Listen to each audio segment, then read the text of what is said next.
Okay, good afternoon. My name is Butch Ayers. It's spelled B-U-T-C-H, last name A-Y-E-R-S. I'm the Chief of Police for the Gwinnett County Police Department. Behind me today is my entire command staff made up of assistant chiefs and majors. I'm here today to discuss an incident that occurred in Gwinnett County yesterday afternoon that everybody has seen a video that's gone viral apparently around the world. I want to first start out by saying that what I viewed on that video disturbed me and as it disturbed everyone who actually witnessed that video. The suspect, or the man in that video, was lying down. He was clearly handcuffed. He was clearly not resisting, and it was not a threat to anyone. What happened yesterday at the hands of one of my former officers was embarrassing, not only to the Gwinnett County Police Department, but to all law enforcement. We hold our officers accountable for their actions, and in less than 24 hours, the Gwinnett County Police Department held this officer accountable for his actions. We recognize that the trust between the community and law enforcement is fragile, and situations like what occurred yesterday only make this worse. Therefore, it was extremely important that the Gwinnett County Police Department do a thorough, quick, and an honest evaluation as to what occurred yesterday and to take appropriate action. That appropriate action was taken today, and Master Police Officer Robert McDonald's employment was terminated a couple of hours ago. We have launched a initial criminal investigation into the matter, and once that is completed, that will be forwarded to the district attorney for review. We will continue to work and build on the progress that we've made over the past years with our community and to instill and gain that trust that may have been lost out of this certain incident. And with that, I'll open up to any questions. Did Officer McDonald, did you confront him with this? Did he say anything about what happened, why he did it? Officer McDonald admits to what occurred. I think what has happened was that he was responding to a tense situation as a backup officer. Once he got there, immediately proceeded and basically got what I would call tunnel vision. He acted inappropriately, outside of policy. He did something that we don't teach in our academy, and he was held accountable for it. But yes, sir, he was fully took responsibility for his actions. Chief, can you talk about the steps that were taken immediately afterwards? At what point did this go from, okay, this is not a traffic stop that has to be investigated as normal, we need to look into the actions of the officer? Well, was it the other officer? Was it the people around? What happened? Yeah, let me try to explain that. Is the initial traffic stop resulted in a struggle. The officer called for a backup. The backup officer was Officer McDonald. After the suspect was tased by the original officer and after he was on the ground, an ambulance was called per our protocol because he was tased. As the arresting officer was going to jail, I believe he found information out that use of force may have been outside of policy. He contacted the on-duty shift commander. The on-duty shift commander did initiate the investigation. And my understanding is that investigation was even initiated prior to the police department having general knowledge of the existence of this video. Has this officer done anything like this before? What's his record? That's the strange thing. The officer was hired in 2013, graduated from the academy in 2014, and up until occurred yesterday, he had no citizen or internal complaints. On his record at all? On his record. Complaints. Anytime an officer uses use of force or uses force in the Gwinnett County Police Department, they're required to complete a use of force report. That is reviewed through the chain of command all the way up to me, and then it goes over to the professional standards for records keeping. Now, you know, if there is a problem, if that use of force report terms a problem, then it's referred back to internal affairs for a case. So the mere fact that there was 3 or 4 uses of force does not indicate that there was anything improper with those prior uses of force. Did he lose his, you correct me where I'm wrong here, not driving privileges or clean record driving? Was there something like that on there? We do have a safety review board, so if you do have an accident in your car, we drive several million miles a year, 24/7. Our Safety Review Board does administer recommended sanctions if you have at-fault accidents. And one of the lower rungs of those is you lose your good driving record. In the police report that I saw from the officer who initiated, who this began with, I didn't see any reference to the beating that this guy took. Well, there is a reference to see the attached supplement or the officer's use of force. Each officer is responsible for completing their section of that use of force. Have you released that supplement? Do we have that? That has not been released. Is that Chief, something we Did can- it happen? Did he file a report? There are use of force reports on file. I think it's going up through the system now. Chief, can you talk about the initial point of contact? What started this traffic stop in the first place? The initial point of contact was Sergeant Bongiovanni observed a vehicle driving northbound on Lawrenceville Highway without a license plate. And then just take us through what happened Well, here. okay. You tried to get him to pull over. What happened? He witnessed he was going to make a pullover because of the license plate issue. The vehicle changed lanes a couple times without using his turn signals. So with that accompanied with the no tag, the sergeant turned on his blue lights. My recollection or my information is the car slowed but continued on about a quarter of a mile before finally stopping. And once the officer walked up to the car, engaged in interaction and did smell the odor of marijuana. Sir, for clarification, the first officer, that been the sergeant, not under any suspicion, has been basically cleared? We don't have anything to indicate that he's violated any policy at this point.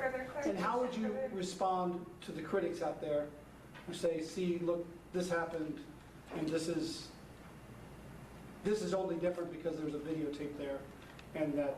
Well, I would respond is because that sergeant is the one that notified their watch commander that something occurred. Anything you want to say to Mr. Hollins as a leader of the community? This incident, this type of force and this action was uncalled for. It shouldn't have happened. There is no excuse for it. We have taken appropriate and swift action to deal with this. This officer and his actions do not represent the men and women of this police department who put their lives on the line every single day to protect this county. This is the third largest full-service police department in the state of Georgia, and we serve arguably the largest service population of close to 800,000 people. Last year, we handled about 560,000 calls. We only had 201 uses of force out of 560,000 calls. So the use of force in itself is rare, but we also hold our people accountable. We're a nationally accredited and state certified agency. Our training regimen is double that of the state of Georgia. Chief, have the officers had crisis intervention training? They receive training. Again, we have almost double of what the training requirements are for the state of Georgia. Let me ask the training director on We do the verbal, specific. not the crisis intervention. I have one of my sergeants have just taken the class, which is train the trainer, so that we can deploy that throughout the ranks. So they haven't gotten crisis intervention training? Not that specific. I think you're talking about a specific school. They have not. Is there anything you're going to do differently to make sure this doesn't happen again? Well, we reinforce in training and in-service training, about what the use of force policy is, and we hold our people accountable. All of our officers have gone through fair and impartial policing training. Most of the officers last year and the command staff just finished that up earlier this year. We hold our people accountable. It was the sergeant that initiated the follow-up, and you can see what has happened today. We didn't delay. We didn't try to say this is pretty or something that it wasn't. This was definitely uncalled for, unnecessary, excessive force, and we dealt with it. Chief, just the fact that this has been handled within 24 hours, based on your looking at the video and the conversation with the supervisor, is it your understanding that he essentially had the situation under control, that he had Mr. Hollins in custody and did not need the assistance of the second officer? I would not say that. I said, the officer was winded. However, the fact of the matter is The suspect was in handcuffs. The suspect was on the ground. The suspect was not resisting. At that point, that's it. There should have been no other application of force. What message is this sending to other officers? I know you're probably sending out an email if you haven't talked to them yet, but Well, this message sends is that we have standards, we have policies, and we're going to hold ourselves to those standards and to those policies. And if you violate those, there will be a swift investigation. And if those complaints are found to be sustained, then action will be taken. How are the officers not wearing body cams? We don't have body cams. We have, those are funded. As a matter of fact, a RFP is scheduled to go out here in the near future. Our plan is to have all of our officers in the uniform division equipped with body cameras by the end of this year. But it's been a multi-year program. We've done some testing and evaluation of the body cameras, different vendors and everything last year. And there was about a total of about $1.15 million set aside to equip the uniform division in this department. They expect by the end of the year. By the end of the year, yes, sir. Just Chief, to so- clarify, the video, was the department aware of the video after the investigation had already begun? No, that's what I was saying, is the initial investigation, the initial contact from the sergeant to the lieutenant or shift supervisor was that, hey, this isn't right. Then later, we started getting phone calls and things like that, and it started popping up in social media that this video existed. Chief, you use terms like embarrassment, uncalled for. You are a personal, you've been law enforcement for a long time. When you saw this video, when you saw what Officer McDonald was doing, what was your reaction? Was it one of the police chief or just as an officer, or how did you react to it? I was mad, I was upset, and it felt like I'd been gut punched. Because I tell these recruits when they graduate from the academy that I want them to treat citizens, the way that they would want another officer to treat a member of their family. Now, there are times when use of force is justified and, resisting arrest and to accomplish the police task, there are times when you can do that. But in this particular case here, at the time that he was on the ground, handcuffed, any further application of force was unnecessary and excessive. So yeah, it hit us to the core. I think it hit everybody here to the core. I was receiving emails, and I know probably that everybody that watched that video was upset. Chief, based on that feeling, that gut reaction that you had to it, are you planning to recommend to Danny Porter that he pursue assault charges and take this case criminally Well, forward? again, the criminal investigation has just gotten underway. There's still going to be more interviews, but we will refer that to the district attorney's office. So I don't really want to get into the criminal investigation at this point since it's still ongoing. Will there be outside investigations? Will you be asking the GBI to investigate it? And if not, why? The history of this department is that we investigate our own people, and we have held our people accountable. You can go back through time and find where officers within this department have actually been arrested by Gwinnett County Police Department. We have not had to rely on external agencies to come in.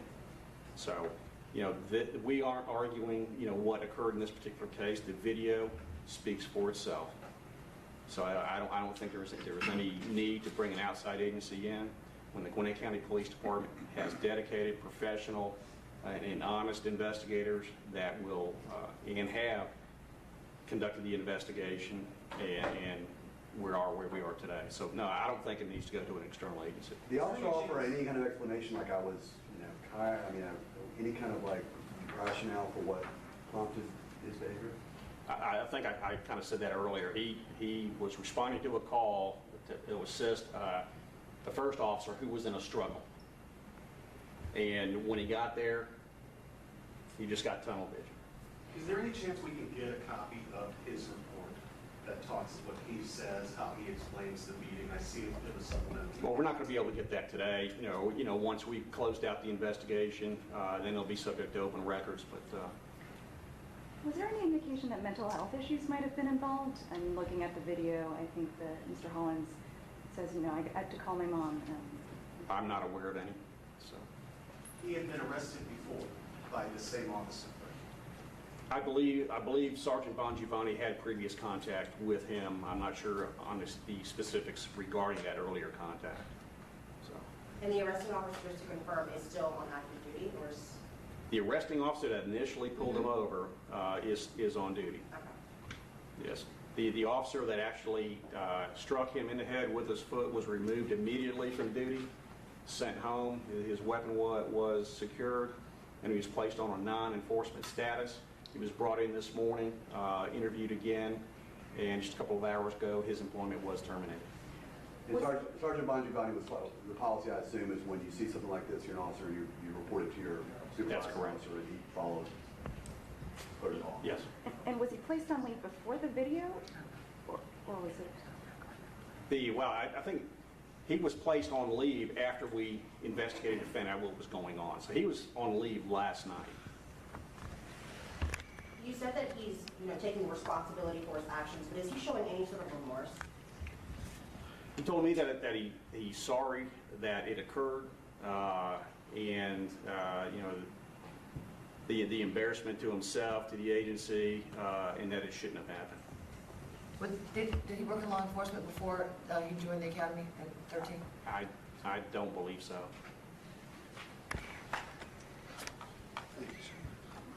Anything else? Okay. Thank you very much for coming out. Thank you, Chief.